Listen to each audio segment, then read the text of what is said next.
Will the new government abolish the Polish currency and introduce the euro in place of the Polish złoty? Law and justice politicians are warning against such a scenario. In their view, it is mainly Germany that gains from the common currency. They also point to examples of countries that have clearly lost out on joining the eurozone. However, the adoption of the common currency is being urged by the German press and some politicians in Poland. The Polish złoty is economic growth. The euro is stagnation. Law and Justice warns in its latest political ad.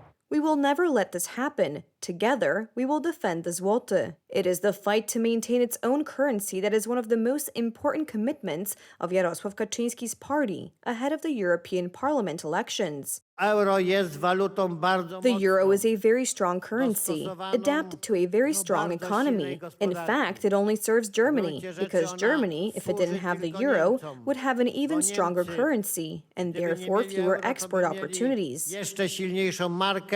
And it is Germany, as the strongest economy in the European Union, that is the main beneficiary of the eurozone. Slovakia, Italy, or Greece have clearly lost out on the euro. Those countries that either kept their currency, like Poland, Denmark, Sweden, are growing faster than those that entered the eurozone. Meanwhile, the German press is increasingly boldly demanding that the euro replace the national currencies of all EU countries, including Poland, as soon as possible. Poland, the Czech Republic, and Hungary could underline their membership in the European Union by eventually adopting the euro. Their accession to the single currency would be a step toward completing the European Union's eastward enlargement. As if on cue, the Civic Coalition politicians are beginning to speak in a similar language. We are one of the last EU countries not to adopt a common currency. We cannot afford to be marginalized in Europe. And here's the Polish Sejm and a resolution to mark the 100th anniversary of the Polish złoty. Władysław Grabski's currency reform saved the Polish economy from collapse. The złoty became a symbol of the sovereignty of the reborn Poland and a sign of the political and economic successes of the generation of Poles at the time. The Marshal's speech was applauded by politicians of the conservative opposition. Politicians from the Civic Coalition did not react. This is simply a move to build a superstate and remove our institutions, especially the National Bank of Poland, meaning we would have no influence, no significant influence on the economy. An example is the response of the National Bank of Poland to two crises, the first related to the pandemic, the second to the war in Ukraine. At the time, the issuance of securities allowed to inject more than 100 billion złoty into the Polish economy, which saved jobs. Thanks to this very money, Poland's GDP in that critical year of 2020 fell by only 2.5%, in a situation where countries like Spain and France had double-digit declines. The Frankfurter Allgemeine Zeitung says the euro is due to be introduced in all 27 European Union countries as early as next year. Konrad Wąż, TV Republika.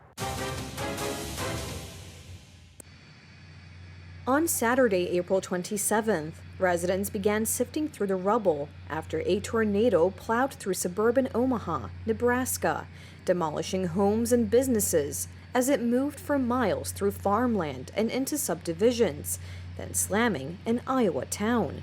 Dozens of reported tornadoes wreaked havoc Friday in the Midwest, causing a building to collapse with dozens of people inside, and destroying and damaging at least 150 homes in Omaha alone.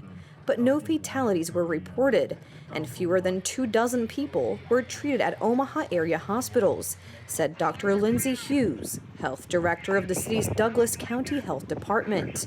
Neighboring communities reported a handful of injuries each. The tornado damage started Friday afternoon near Lincoln, Nebraska. An industrial building in Lancaster County was hit, causing it to collapse with 70 people inside. Several were trapped, but everyone was evacuated, and the 3 injuries were not life-threatening, authorities said. One or possibly two tornadoes then spent around an hour creeping toward Omaha, leaving behind damage consistent with an EF3 twister, with winds of 135 to 165 miles per hour, said Chris Franks, a meteorologist in the National Weather Service's Omaha office. Ultimately, the twister slammed into the Elkhorn neighborhood in western Omaha, a city of 485,000 people with a metropolitan area population of about 1 million. James Stennis only moved to the Elkhorn neighborhood about a year ago. We barely made it to the basement and then heard the destruction going on upstairs, and wow, yeah. It was just taking it day by day. I mean, you come upstairs and see that you have no house from emerging from the basement. You're home, but you're actually homeless. So just the gravity of all that is something to hold. But if you have a strong faith in the Lord and Savior Jesus Christ, you can make it through it. So, and we're gonna make it through it. Firefighters worked into the evening to make sure no one was trapped. By Saturday morning, the sounds of chainsaws filled the air there.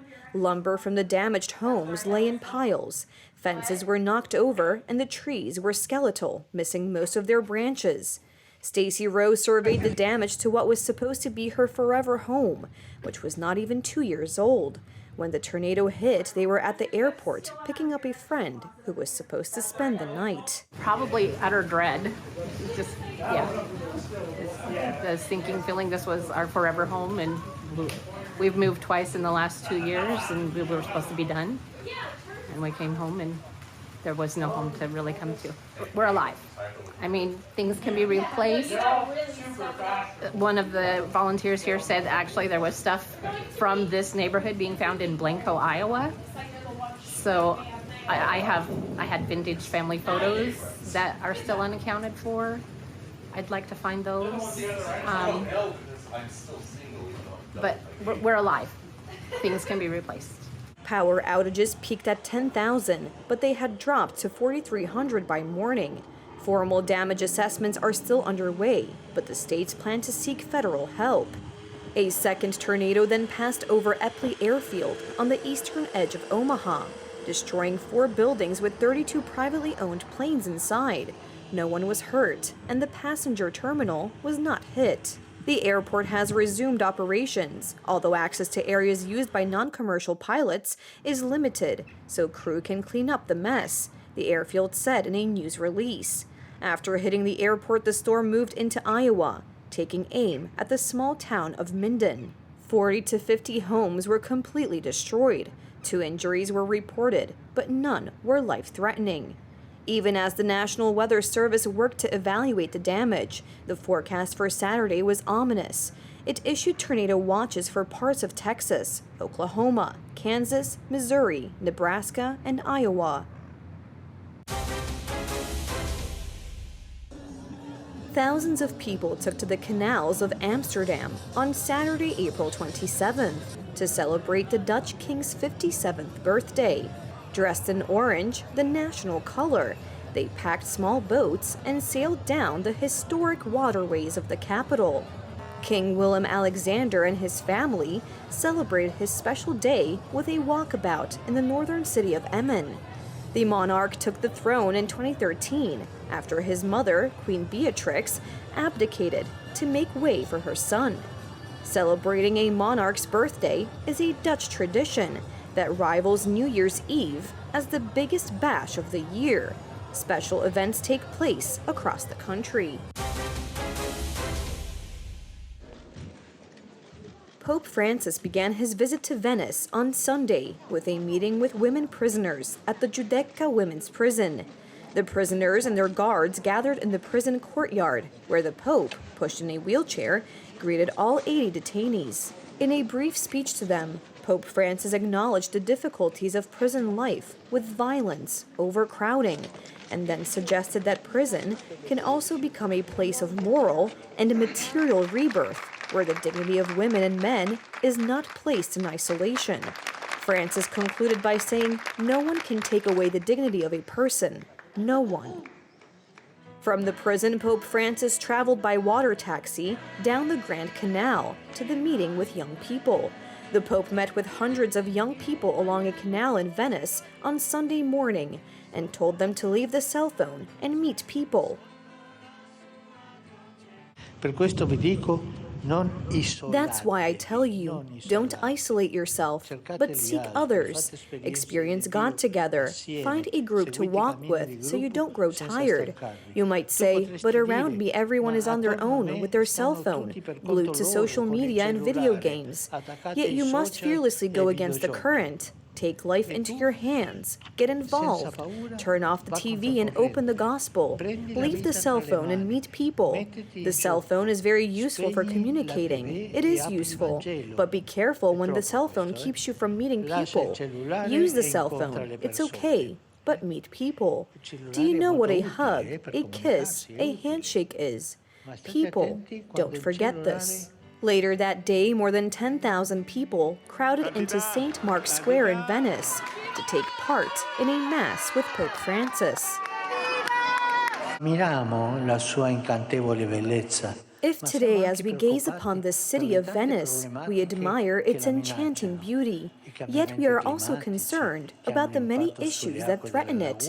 Climate change, which impacts the waters of the lagoon and the land, the fragility of constructions, of cultural heritage, but also of people, the difficulty of creating an environment that is fit for human beings, through adequate tourism management, and moreover, all that these realities risk, generating in terms of frayed social relations, individualism, and loneliness. In termini di relazioni sociali sfilacciate.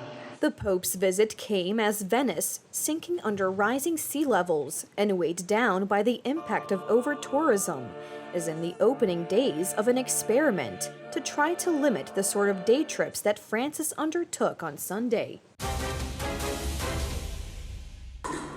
Visitors to the Tokyo Metropolitan Government No. 1 building watched in awe as a 100-meter-tall Godzilla was projected on the building on Saturday, April 27th. The display marks the 70th anniversary since the birth of the fictional monster, who is also a tourism ambassador to Shinjuku Ward, a district of the Japanese capital. The Tokyo Metropolitan Government Building is a landmark in Tokyo. As a Godzilla fan, the building also staged the battle in the film Godzilla vs. King Ghidorah, so I think the projection mapping is very nice. As a Tokyo citizen, I believe it is very good that events like these that gather visitors are held, whether they charge people or not.